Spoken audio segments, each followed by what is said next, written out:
రోజు నిజంగా బాబాయ్ చనిపోతే బాబాయిని గుండెపోటని చెప్పింది ఎవరు? మీరేగా ఫస్ట్.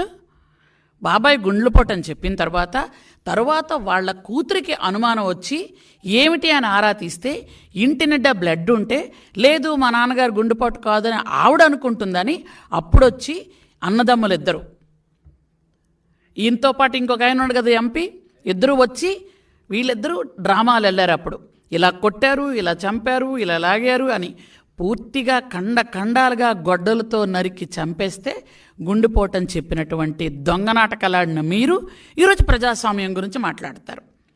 ఈ ఇద్దరు అన్నదమ్ములే చంపేశారని ఆ ఇద్దరు అక్క చెల్లెలు, సొంత అక్క చెల్లెలు ఇద్దరు, ఓ పక్క షర్మిల గారు ఇంకో పక్క సునీత గారు ఇద్దరును ఈ ఇద్దరు అన్నదమ్ములే చంపేశారు అని డైరెక్ట్గా చెప్పిన రోజు మీకు మాటలు ఏమయ్యాయి?